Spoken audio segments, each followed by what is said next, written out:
Hey, how you doing? Brian Cain, host of the Mental Performance Mastery podcast here. Couldn't be more excited for today's guest, Kurt Suzuki. He's not only a Cal State Fullerton baseball 2004 and NCAA National Champion, he was a World Series winner with the Washington Nationals as well. Kurt comes all the way from Maui, Hawaii, and had a storied Major League Baseball career, and could be more excited to have him talk about the mental game and his journey from the island to Cal State Fullerton to Omaha to the World Series, and now coaching his kids' youth baseball team, man. Kurt, fired up to have you on the podcast. Thanks for being here, brother. It's been a long time coming. Oh, Kaner, it's been a long time, dude. I'm so excited to be here. Obviously, what you've done, from way back, we were in Fullerton, hanging out together at the fields at Goodwin Field, hanging out outside the ballpark, getting to know each other, having fun. And now, you're doing your thing, working with all these elite athletes. Couldn't be happier for you. And I'm really excited to be here today.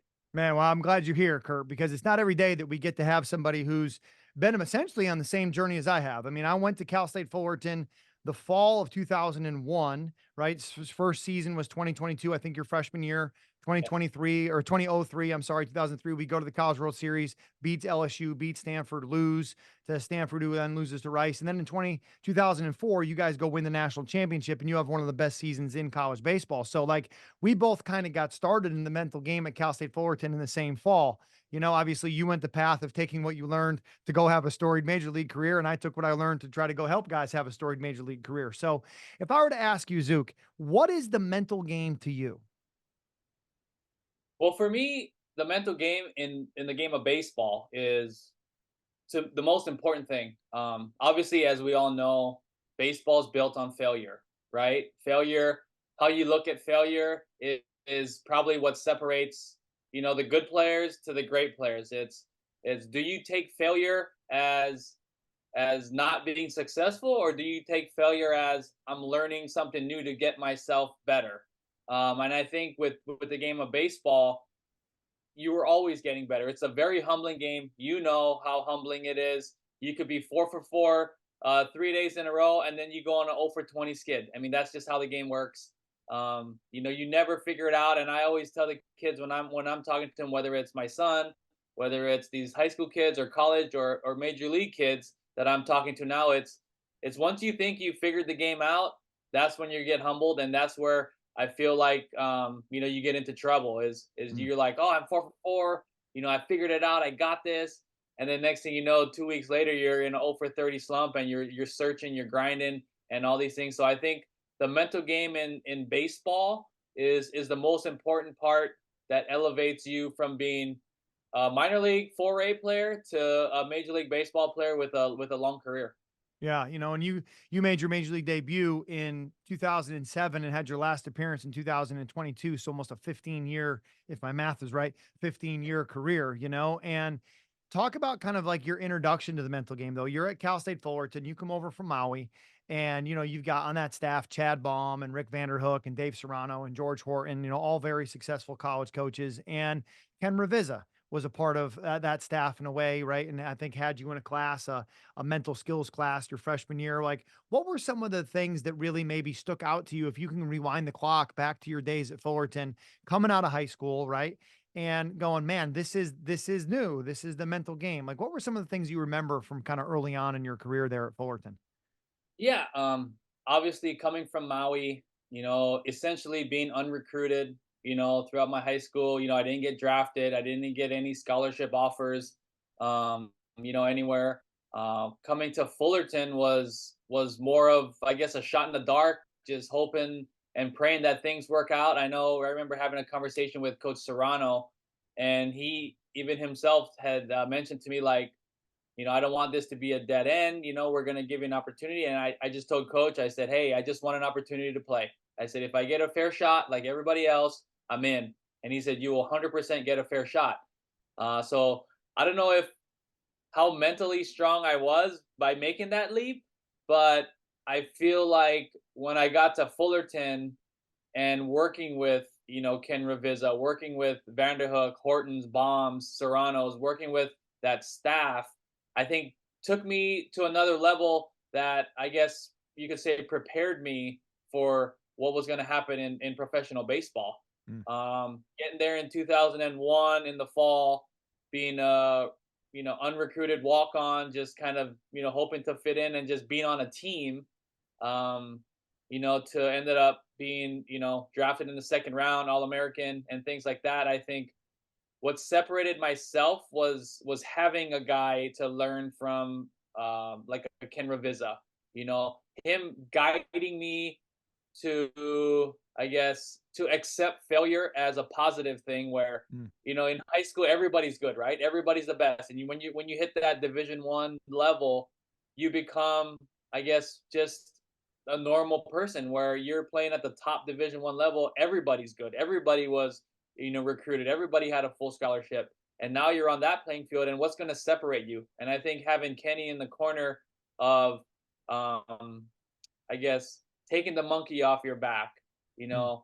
so what, next pitch, just kind of things like that, picking up a teammate, living in the moment, not living in the past or the future. I think that type of stuff, I think, helped propel me to what I was able to accomplish at Fullerton, and then eventually at the professional level. Yeah, and just so people caught that, right? Like Kurt was a walk-on, not recruited, essentially, not scholarship, to go to Cal State Fullerton for the 2002 season, his freshman year. And after the end, at the end of 2003, the World Series trip, 2004, they win the World Series, and he's the Brooks Wallace recipient of the best catcher in college baseball. He's an All-American, right? He's a finalist for the Golden Spikes Award, and he gets the game-winning hit, a 2-out RBI single in the bottom of the seventh to give the Titans the 3-2 lead that you ended up holding on to beat Texas in the national championship. So you went from a guy that was really not recruited to a second round pick, an all-star in 2014, a World Series champion in 2019. If you go back to, Kurt, that time at Fullerton, you just rattled off a list I want to go back to. You said, take the monkey off your back. So what next pitch? Live in the moment. Focus on the process, one pitch at a time, recognizing your signal lights. What were some of those key things that you felt like maybe it's the routine, getting in the box or using visualization, anything that you took with you from your days at Fullerton that you then used for your 15-year major league career? The biggest thing was, living in the moment.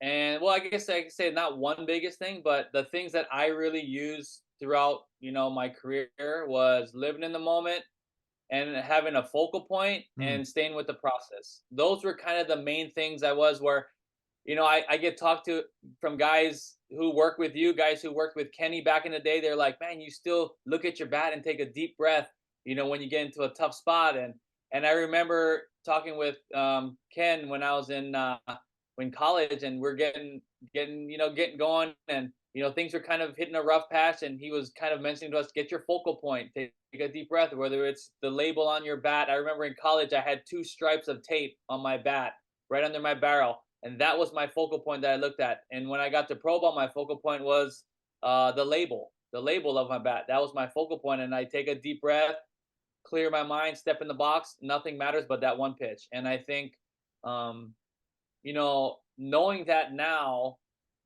trying to instill that in the kids that I work with, my boys that I work with, is huge, because I feel like having that focal point lets you release, right? It lets you release all the things that's going on in your mind, whether it's what pitch is he going to throw me next. Oh my gosh, the guy's on second base. He's a tying run. It's the seventh inning. I got 40,000 people yelling at me, hoping that I succeed. I got all these people watching me on TV. You got all these things going through your mind. And how can you live in the moment? And for me, it was taking a deep breath, having that focal point that I pick up before I step into the box. I own the box was another thing that Ken was big on, is you step in that box, you own that box. It's your Mm. box, and this is your place. And I think that type of stuff that I still use today is phenomenal. I want to kind of show the viewers here what we're talking about. So if you're listening to this podcast, we'll put a link to the show notes below. We're going to pull up some hitting routine footage of Kurt Suzuki from 2003 and 4. But first, here's a picture of me speaking at an event in Hawaii. Kurt, you can see the lay around the neck back in Yeah. back in the day, showing your hitting routine. So bringing you back to the island there. But if we take a look at this video that I've used a lot, since then, is a split screen. And if you watch you on the left here in 2003, you're going to see yourself look at the tape on your bat and get in the box. But then when you watch yourself in 2004, is this the first time you've seen this video? I haven't seen this Oh, thing. this is Wow. amazing. So when you look It's at not high yourself in def, that's for sure. 2004, right? Look at the breath in 2004 versus the breath in 2003. And I want you to kind of walk us through, like, look at the difference here. Now that you're coaching and you're the guy in the video in both oh 04, full deep breath, oh 03, whoop, I rushed right through it. When you see those two videos, Zook, what do you see as a difference in the mindset and the routine, maybe that in the moment of both of these guys between oh 03 and oh 04? Well, I think for me, the biggest thing obviously was I'm a year older, right, in Yeah. '04. So I had an extra year of understanding what the process meant, Yeah. what it took to do that. Another thing that nobody knew is at that time in 2004, I was in a 1 for 20 slump going into Yeah. in the College World Series in the biggest stage in college baseball. So I could say maybe it was exaggerated a little bit more because I really had to work Mm. extra hard in the process and clear my head and picking up that focal point and kind of relaxing myself. Where in 2003, first time in the College World Series, mine was racing. First game, I was amped, ready to go. I was like, take a deep breath, let's go. Just kind of go. Where in 2004, I guess it was game two of the championship series, 1 for 20 slump, probably the biggest at bat of my college career right there, against Texas. And, really had to focus on the task at hand where it was clear it all out. Forget about the 30,000 people watching you. Forget about the weight of the 1 for 20 on your shoulders, kind of giving you that extra pressure, clearing it out and just trying to have fun. I remember it wasn't on TV, Kaner, but before I went up to that bat, Coach Horton brought me up and said, "Hey, Zook, your honey hole's wide open for you." And I remember smiling, and one of my best friends, PJ Pilateri, who's now the assistant hitting coach for the Colorado Rockies, I heard him screaming, "He's back, boys! Look out, he's back!" And I ended up getting that base hit right there. So it was kind of like a thing where it was like we said, it was Coach Horton, learning from him, my best friends on the team that were all pulling for me, and you're in that moment wanting to succeed. And nothing was better than to be able to come through at that time for your teammates. Yeah, and I think, I mean, I have the video. I'm trying to dig it out here of Kyle Peterson interviewing you on the field after the game, and he's going, "Kurt, you come to home plate in that situation. You're one for your last 20. You've not had a great World Series." And I don't know if you remember what you say, but you say, "I'm 1 for 20, but I've had some good at bats. I've been hitting the ball hard right at people. I just stuck to my routine. I just stuck to the process, and I was trying to win pitches," is essentially what you were saying. So, how important is that focus for you as a player to, like, say, "I'm going to try to win the pitch versus try to win the game or win the at bat"? I see too many players look at too big of it of, like, I'm trying to win the at bat or win the inning instead of, no, just win this pitch that's right here, right now. How important is that for you? Well, I think, like you say in the game of baseball, simplifying things, I believe, is very important. When you start thinking of, oh, I'm going to go 3 for 4 today, I'm going to drive in 8 runs today, you're thinking about the outcome, you're thinking about the results, you're becoming result oriented Hmm. instead of worrying about step in the box, I'm going to win this pitch. Ball one, strike one, whatever it is. Okay, I got to move on to the next pitch. At that time, that pitch is the only thing that matters Hmm. in your at bat, in your mind. That's the only pitch that matters. And if you can take it and you can simplify it to being in the moment, that pitch, not worrying about results, as Coach Horton used to always tell me, forget about the results, worry about the pitch, worry about the process, and really just think how good it's going to feel, right? Hmm. Think how good it's going to feel when you win this pitch. And if the umpire, let's say the umpire calls a bad pitch on you, a strike, right? He flips the count. It's not, oh, my at bat's over. I'm at 2 strikes now. It's done. It's so what? Move on to the next pitch. And that's kind of we talked about. I know you mentioned a little bit about green light, yellow light, red light, right? Yeah, unpack You that get for us. the What's that yellow mean to you? light, right? You green light, right? You're flowing. You're dude. Nobody can get you out. You're facing CC Sabathia. You're facing Mariano Rivera. Nobody. You're in this zone. Nobody can get you out. Hmm. When you start hitting, oh, maybe I roll over a couple times. You get a little bit of doubt creeping in, right? you want to try to nip it in the butt real quick. You want to stop it. How do you do that, right? You try to simplify things, you step back, you try to worry about the pitch, you try to forget about the results, stay with the process. When you hit that red light, I mean, Mm. you're in basically in a spot where you're searching, you're grinding, nothing's going right for you. You're feeling sorry for yourself, right? You never want to get to that point. Am I saying that it's never going to happen? You're probably wrong when you're playing baseball. There's always going to be that time when you do that. But I was told when I was younger, it's you. Well, a good example was a guy, one of my bench coaches. His name's Don Wakamatsu, who managed for the Mariners. He told me he was the third base coach for the Texas Rangers. He goes, you see a lot of guys in the major leagues. They're kind of here. They go up and down like this, right? He goes, you want to be a guy that goes like this. And he gave me an example of Michael Young, Mm. right? Probably one of the best hitters to play the game in my mind, in my opinion, right? Batting titles, 200 hits a year, played for whatever 15 years, all-star. Um, and you watch Michael Young, right? You watch these guys, you watch him. How is he so good? You never see him go here and here. He's like this the whole time, whether it's emotion, whether it's a swing effort. He's never going in peaks and valleys. And I feel like to be good in the game, and like I said, it's probably not going to happen because it's an imperfect game. But if you can hit that yellow light and be able to throttle back, understand where you're at, clear your mind, pick up your focal point, whatever process that you have to get back to that green and not get to that red, I think the quicker that you can snap out of it, that's when you become successful in this game. Mm. Love that. So much to unpack there, Zook. And one of the things that you talked about was really like staying neutral, right? Like when with Right. Wakamatsu, we talked about staying in control of yourself. And one of the key principles that Ken Ravizza used to teach in Heads Up Baseball, and I still got my copy I got in 2000, July 4th, right? Pages are Oh falling yeah. out, everything's underlined, right? You've seen this book. It's like the Yes. Bible of the mental game. And Yes. one of the things he says in there is you got to be in control of yourself before you can control your performance. And as a guy that like, if someone were to ask me, man, how do you describe Kurt Suzuki? I would say high energy, loves the game, great teammate, right? So as a guy who is high energy, right? How did you take that energy and like channel it into being neutral and in control of yourself instead of maybe getting overexcited and kind of out of control because you wanted it so bad? That's a good question. Like I'm a guy where I do wear my emotions on my sleeve sometimes. Sometimes you'll see me be really excited, disappointed. But I think as I got older, as I matured a little bit more, I understood.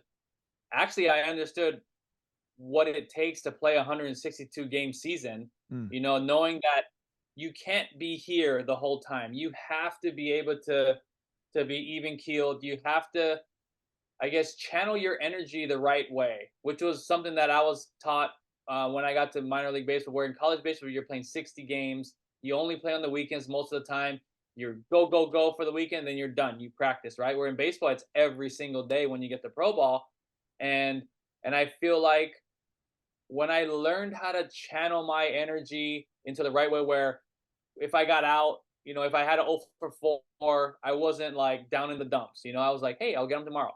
Where if in college I went 0 for 4, it was like, Hooky, what's going on? Let's go to the cage. Yeah, yeah. Let's figure this out. I need to figure this out. I'm 0 for 4. Where in pro ball it's like 0 for 4, chalk it up. It is what it is. I guess one of my hitting coaches in the Nationals, Kevin Long, longtime hitting coach, Yeah. probably one of my favorite guys in the game of baseball. He once told me that when he worked with Daniel Murphy, there was a couple games where he would go 0 for 3, which at the time Daniel Murphy was going for batting titles all the time with the Mets. Unbelievable hitter, bat to ball skills like no other. And I remember one time K Long came up to me and goes, "Hey Zook, when I work with Murph, he came up to me and said, I get 500 at bats a year." He goes, I'm able to give away 4. He's Yep. like, that's okay with me, right? Yep. Understanding that it's gonna happen. You're not gonna be locked in the whole time. And you have to be okay with those days where, you're like, man, I just gave away 4 at bats. But instead of dwelling on that, thinking about, okay, I got tomorrow. Tomorrow's a new day, clear my Mm. mind and keep going. But for me, it's just learning to do that because I'm so high energy. I want to be perfect. Ron Washington had a good point he made to the boys in spring training this when I was out there with the Angels. He said, "We strive for perfection and we accept greatness because Mm, nobody's perfect. mm. You can strive for perfection knowing that perfection isn't attainable, but we can accept greatness when we're not perfect." And I thought that was a really cool statement that I learned right there. Strive for perfection and accept greatness. Yes. You know, one of the things that you just were talking about there was like the importance of at the end of the day, I was 0 for 4, I'll get him tomorrow, right? Yes. That is so hard for guys to do.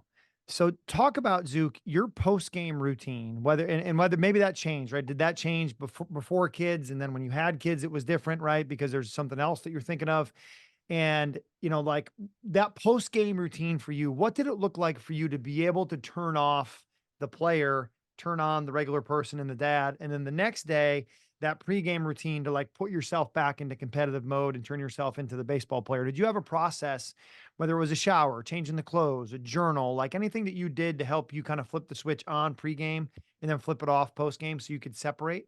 Yeah. So post game, right after the game, always stressed. I always had a post game stretch, and that was my time to decompress. I had a trainer that stretched me every single time. It was a routine we had. He would talk to me about the game. I just talk about it, talk about situations that happened in the game, or man, I wish I'd done this, I wish I'd done that, and I got everything out right. So that Mm, stretch was kind of like my release. Like I let all that out. I go. I'm not this, and I did my best to. Once that happened, that was it. I move on. I'm joking around. I'm doing this. You get your 10, 15 minutes of upset, whatever it is, disappointment, and then you move on, right? And I think also once you have kids, I mean, I've been with my wife Renee for seven. We've been married for 17 years. We met in college. She was a volleyball player at Fullerton, so she understood, you know, the stress, the routine, all that stuff, and coming home after a game where you got walked off, and or you made an error to lose the game, or you struck out to end the game, or grounded into a double, whatever it was to fail. She understood that, and I feel like that was an important part for myself to have a wife that understood me, that knew what I was going through, that knew the right things to say, that supported me. And then when we had kids, it was once I leave the ballpark, I turn into dad mode, right?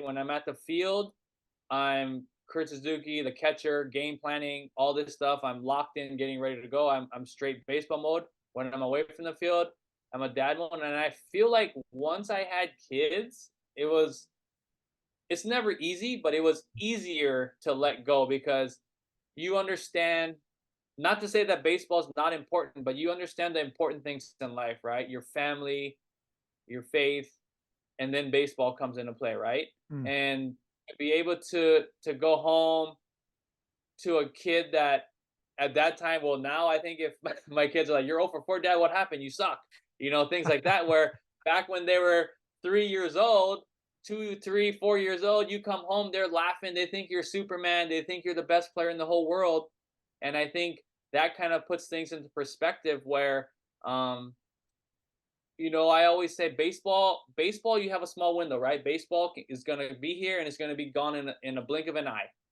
But your family and your friends is going to be there forever. Mm. And so I feel like when you separate that stuff and you kind of accept what happens at the baseball field stays there, and when you come home, you have the different side of your life that's important.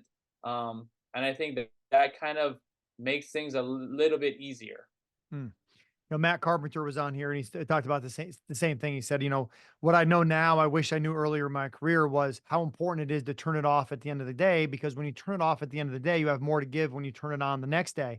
He goes, I really wasn't able to turn it off until I had kids, because I always thought that, as a late round draft pick and a guy that signed for $1,000, he's like, I had to grind, I had to push, I had to work. I thought that's what got me there. He goes, but I realized later in my career, if I was able to turn that off, I might have had a better opportunity at having success, and more success than he's had. And one of the things too, Kurt, I want to circle back to was last time I think that you and I actually got together in person. I don't know if you remember when this was. Is it at the alumni game? Oh, well, okay. I take it back. You're right. It was alumni game, but before that, last time you were playing, go back to like I 2000, remember this 2013. together. you put a hype video up for me, right? I was with Washington. Yes. Yes. You're splitting time back then, right? Like with, well, I don't know Yes. if it was with Ramos, Wilson but Ramos. yes, and you're back Yes. there. And then it was in 2013. And I remember you kind of being in a dark place. Like I got kids now and I've played the game for a long time. Like, what's going to happen here? And then you get traded back to Oakland in 13, right? At the end of that season.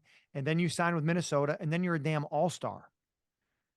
So like what happened for you at that time in 2013 in Washington? And then a year later, you're an all-star.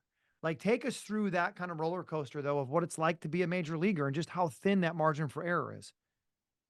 Yeah, I mean, I went from my first 6 years or 5 years in Oakland. Um, I was the starting catcher. I was catching 138 games a year. Um, doing everything right. I signed an extension to stay in Oakland. A 5 year extension with Oakland. Set up, our family for our lifetime. Everything was going right, right. And then I get traded in 2012 to the Nationals. They're in first place. They're going to win the division. Everything's great. We win the division. We go to the playoffs for my first time ever. Everything's great. Then in 2013, you come back. You get off to a okay start. Splitting time with Wilson Ramos, who was a tremendous player, who can really hit. I think. I think at that time I wasn't ready to be a part-time player. In Mm, my mind, I was the starter. I was playing 120 games. I could do whatever it takes, but it just didn't happen mm. for whatever reason. Right? It didn't happen. It didn't work out. I remember calling you and I'm like, man, Cainer, like, I don't know what's going on. Like, I feel like I should start. I haven't played in 2 weeks. I don't know what's going on. I'm hitting, 200 with, 3 homers. What's going on? And we talked, we did our thing, and then I signed a free agent deal to go to the Minnesota, and that year it's just like everything happened, everything clicked, everything kind of picked up where I felt like I should have been. Mm. I was in a good place, I was in a good city, I had a good teammates. Everything was good. I had a healthy daughter, my wife was with me, everything was good, right? And I feel like in this game of baseball, like you talked about, things can change overnight. I feel like Overnight. Yeah. where you go from I remember, being with Renee in Washington. I'm like, I don't even know if I'm going to play baseball again. Like this might be it. Like 6 years and done. It might be it. Like, am I okay with this being the last year I play? Like, I didn't know what was going to happen going into free agency and whatnot, and then obviously landing with Minnesota pretty late in the off season. Just kind of, I don't know if it rejuvenated my career, but it just kind of propelled me into a good spot, and learning new things, being able to work with new coaches. Gardy, Terry Steinbach was Mm, was my bench coach. Paul Molitor was my mm. first base coach, Hall of Famer. Playing with Joe Mauer, learning what he does on a day-to-day basis. I think in this game, being able to create these friendships and bonds, and what you learn from each player who's great, who's the best player from where they came from, to be able to learn from these guys, whether they have 2 years, 6 years, or 10 years. It's a tremendous thing to do. So you went from Washington, Renee, I don't know if I want to do this anymore, to another 10 years in the big leagues. Right. And I just want, is that right? Right. I don't know if I want to do this anymore. I don't know if I'm a part-time guy, to another decade in the big leagues, including an all-star game, including a World Series title. Right.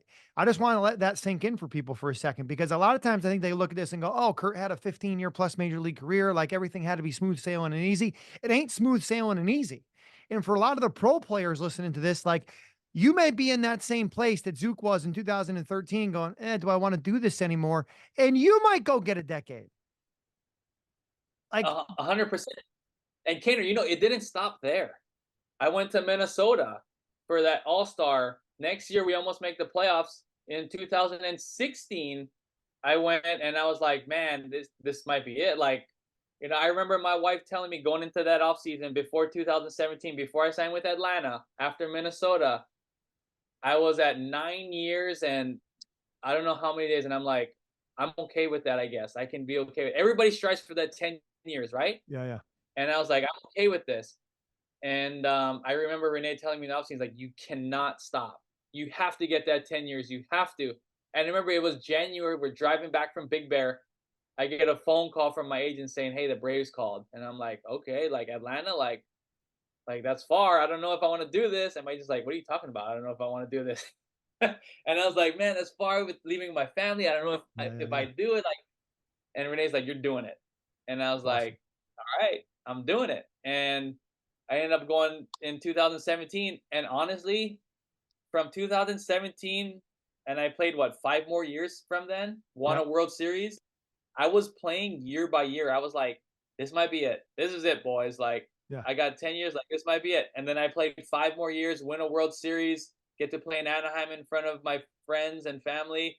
Um, but yeah, man, it never ends. You Mm. never know. I guess you can say you never know when it's time. Like it's crazy in this game. Like you said, it can get taken away from you in a heartbeat. You think you're done. Next thing you know, you play 10 more years in the big league. Like it's insane. This game is crazy, but I think that's what draws people to it is because Yeah. how crazy you have to be to be in this game. Well, go back to like you didn't lose hope. You looked at it objectively. And you also understood the value of the process and the steps that it takes because you go back to your time at Fullerton where it was process, win pitches, stack good days on top of days, development, right?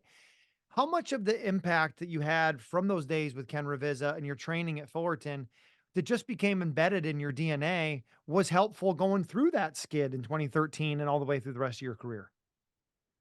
You know, I think that was a very good foundation that I had created at Yeah. Fullerton, right? You need a foundation, I guess, because you're constantly getting information. Like every year you play, you're constantly getting information.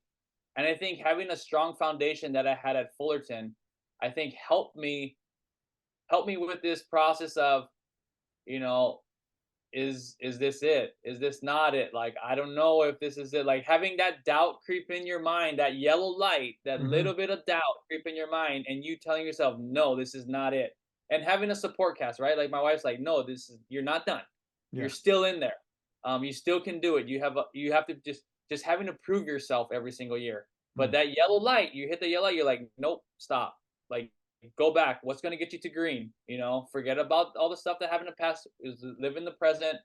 What opportunity do we have in front of us? Mm. Like, what is this opportunity? Like your kids, right? Like, what do you want to provide for your kids? Do you want your kids to watch you play? Do you want your kids to have experiences and travel the country and go to different states and experience different things?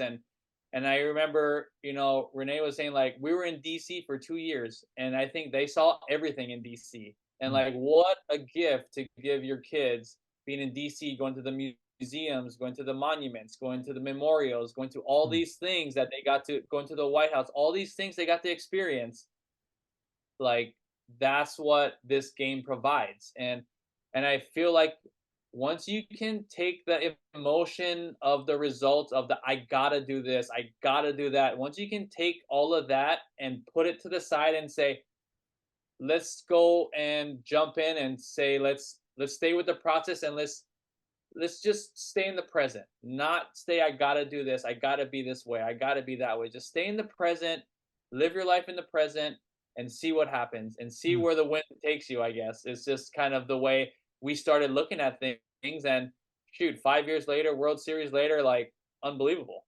I mean, the mentality, right? It's going to sound maybe a little counterintuitive to people listening to this, but one of the strongest mentalities that I've learned from high level athletes, whether it's you, whether it's George St. Pierre, whatever it is, talking about like, let's just go find out. Like, I'm going to do the preparation. I'm going to do the work. I'm going to stay in shape. I'm going to be prepared, but let's go find out. Not like I know I'm going to dominate. It's too hard. The competition's too good, right? But I'm going to dominate what I can control in my process. And then I'm going to go compete and find out.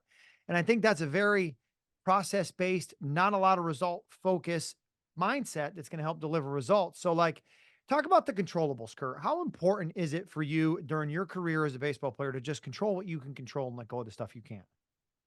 That's the funny thing. All these things that you're saying to me now is the stuff that I learned from Kenny, right? I learned Right. from college, and I still take to this day. It's like, what can you control? You can't control where you hit the baseball. I mean, in reality, right?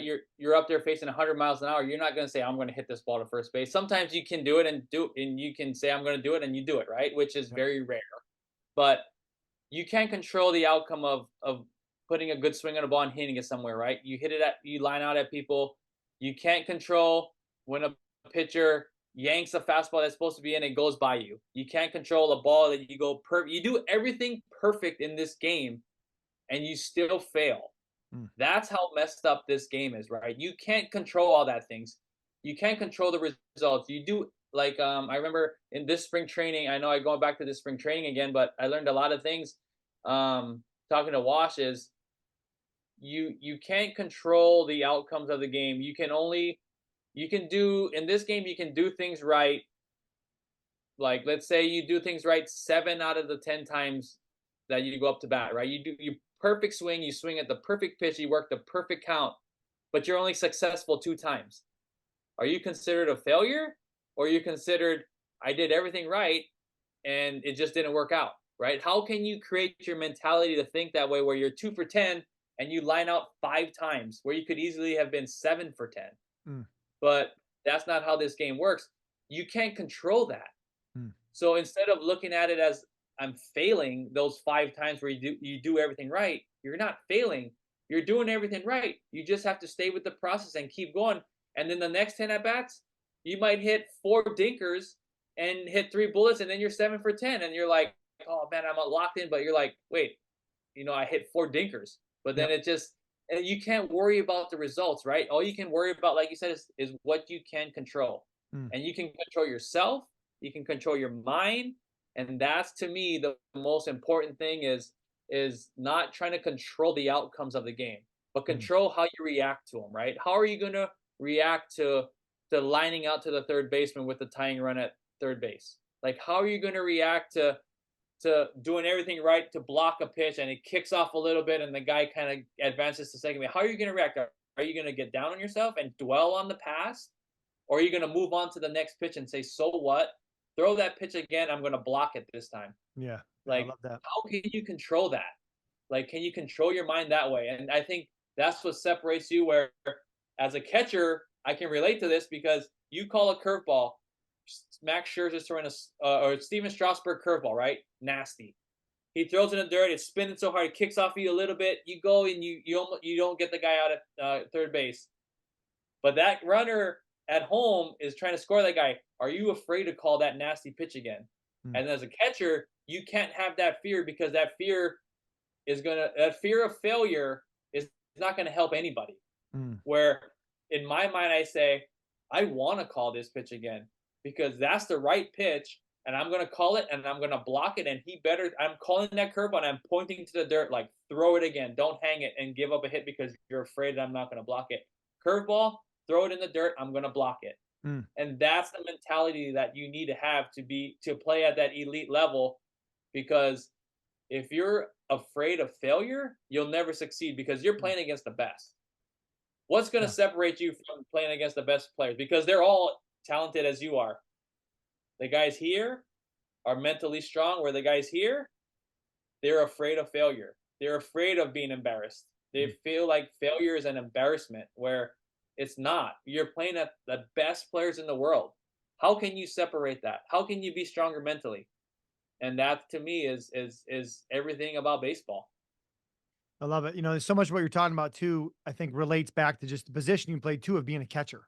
And we talk a lot about the mentality of like the pre-pitch routine for pitchers or the pre-pitch routine. And we showed of you getting in the box in the plate 03 to 04.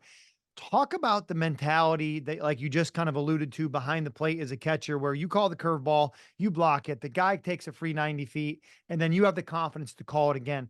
In your opinion, Zook, what is the mental game of catching, and like what can guys do, catchers in the big leagues or so, that are listening to this that want to learn from your experience? Like, how do they need to work on the mental game for them? What is that behind the plate specifically? I guess for behind the plate, I can go back to an example, right? We're in game 1 of the World Series in 2019 against the Astros. My first World Series, obviously. I'm catching Max Scherzer, sold out crowd in Houston. It's going bananas out there. And I remember specifically before that game, we were going over in a scouting report. He goes, I know I can't hang any sliders. I can't throw any lazy sliders over the plate because they're going to kill it. So I have to finish every pitch. So in my mind, I'm preparing myself. Okay, he's thinking he can't throw that. 85% chance is probably going to be in the dirt. So I have to be ready for every pitch to be in the dirt. And am I going to be ready as in tense up, get excited with my emotions to ready to block the ball? Or I'm going to try to stay calm. I've done this before. It's just another pitch. Just do it. And I feel like I remember taking myself to that game, and I still think about it when I watch the highlights, is whenever I called a slider and a run around third base, I remember taking a deep breath. When Max would come to a set, I would take a deep breath and try to relax, almost like picking up a focal point, right? Where I wasn't staring at my glove or anything. I was staring at Max. I would take a deep breath, like how I would get into the box, deep breath, and then the pitch would come and I would react. Whereas if I feel like if I was so tense and in the moment going crazy, I would probably be a lot slower. But it was almost like I took my hitting to my catching, where I would take a deep breath, and I think I might have blocked 10 balls in the first 2 innings. And I don't really know how I did it. I just did it. And it was probably just me telling myself mentally, take a deep breath, stay in the moment, enjoy this moment. You're on this stage for a reason. You're here for a reason. You're here to dominate. Just do your job. And I did it. And I still remember to this day when guys ask me, oh man, you block this and blocking this. It's like, you have to relax. How can you do that when you're in the box? Deep breath, all the shoulders relax, your reactions get quicker. Just like, probably GSP talks about fighting. When he's tensed up, he's slow, right? He's slow, his reactions aren't fast. When he relaxes, settles in, boom, he's quick. It's just like catching. When you take a breath, you relax right before you get a routine, where it was like, I give my sign, I give my target, I jump up, and when I see him come ready to pitch, I take a deep breath, relax, and then I react. I feel like that's the type of mentality for a catcher, because everybody's looking at you. You're every pitch of the game. Everybody's looking at you. How can you relax yourself? What can you do? For me, it was take a deep breath right before the pitch comes, and I go. And I think having that routine, when you got 40,000 people watching you, everybody's looking at you, you need something to get yourself locked in, ready to go. Yeah, I love that. There's the idea of the deep breath as a catcher, right? You have your process: sign, target, breath, and then react. I think we miss that as coaches, talking about, the defensive routine and how important that is, especially for a catcher. I mean, I just look over my career. How much have I talked with pitchers about the pre-pitch routine? A ton. How much have I talked with catchers about a pre-pitch routine who are also involved in that, and they're reacting to what's happening? So it's much harder for you. Not at all. So like, that's really interesting that you bring that up in terms of the importance of the catching routine. So I appreciate that. Kurt, last question for you here, as I know we're getting close on time. 2003, you go to the College World Series, beat LSU, beat Stanford, lose to Stanford twice. 2004, you're back at Cal State Fullerton. You got Jason Windsor, you got Ricky Romero, you got Justin Turner, you got PJ Piloteri, right? You got a team. I think Brett Pill was on that team. Neil Walton, I think, might have been on that team. And you guys are 15 and 16. You just go down to the University of Texas and you get swept. You come back to Cal State Fullerton. You're 15 and 16, and you guys roll the rest of the way and win the national championship.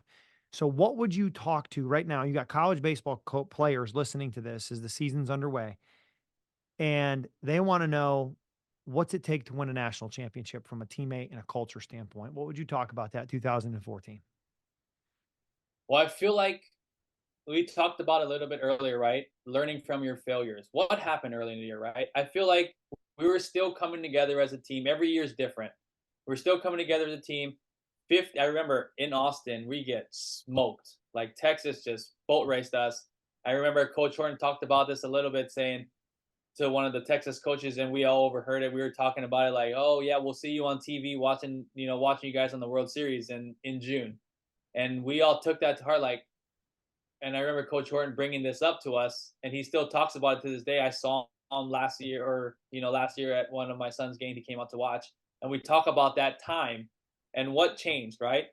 It was having Ken Ravizza there was a big part of it, right? It was get the monkey off your back, stay with the process. I mean, we're on pace to be the worst team ever in Fullerton history Yeah. at 15 and 16. And I remember we were throwing parties after a double, like all the little stuff that not winning teams do, right? Yep. That's what we were doing. And so how will we change that? We said, hey, win the next pitch. Hey, so what? So what? Win the next pitch. And the last one, I don't know if you remember, Kano, in the Omaha, we had a tape. PJ wrote, he put a piece of athletic tape in the dugout every time.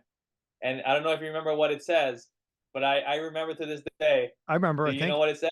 Yeah. Think how good it's What going is to feel. Think how good it's going to feel, right? Being positive and thinking positively was going to help. And I think we went, what, 20-1 or something in the Big West Conference? Yeah. Rolled to the regionals. But do you remember what happened in the regionals? No.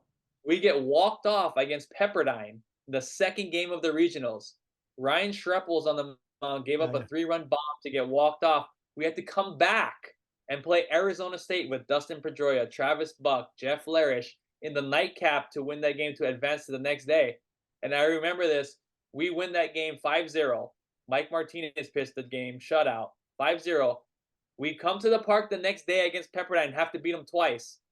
I remember walking to that field, Pepperdine's in that dugout, and I remember the looks on their faces that they had. They were like, oh shit, we're about to get smoked today. And I remember I think we ended up beating them by 10 runs plus in both games. But it was never easy. It was never easy. And so we could have just caved after getting walked off that second game against Pepperdine and then get smoked by Arizona State in the nightcap after getting devastated loss. But we said, so what? Win the next pitch. Let's move on. We have a game to go. We have the game to win. Win 5-0. Get to tomorrow. So let's win the next pitch. And we just took that mentality. We swept Tulane 2 games in the Super Regionals. Then took that mentality as being the team with the worst record in College World Series. Beat, South Carolina in the game 1, Windsor. Miami in game 2. And then lost to South Carolina and then had to win again the must-win series with Scott Sarver starting the mound for us. Yeah. Like one of the guys that nobody talks about. But it was everybody has to do their part to succeed, right? You're a team. You're not an individual. You're not a Kurt Suzuki. You're not a Justin Turner. Everybody has a job to do. And if everybody just does their part and worries about themselves and like with the process of I'm not trying to be PJ at first base. PJ's not trying to be Justin Turner at second base. Everybody just does what they do and pull for each other and just does their job. Good things will happen. I feel like when guys start getting on each other, right? Like, oh, come on, feel that ground ball. Oh, come on, throw strikes. And then you get this disconnect where nobody's pulling on the same rope together. Everybody's kind of separate. And I feel like in college baseball, you're with each other from the fall workouts to non-mandies to January. We had 2-a-days in January. And then we go into the season. We're with each other for 8 months to get to that pinnacle of the sport and to be able to win. It was like feeling like you wouldn't believe all the pain and suffering, although you're going to be the worst team in Fullerton history to winning the World Series, College World Series. It took a lot of staying in the process, next pitch, get the monkey off your back, think how good it's going to feel, red light, focal point, all that stuff that we learned from Revisa. All that stuff is just gold. It's awesome. Kurt Suzuki, man, thank you for joining us here on the Mental Performance Mastery podcast. Awesome. I mean, that's like a little clinic there in the mental game of baseball and a trip down memory lane for B. Cain. So I appreciate you hopping on here and breaking that down, brother. Thanks for being with us. Aloha.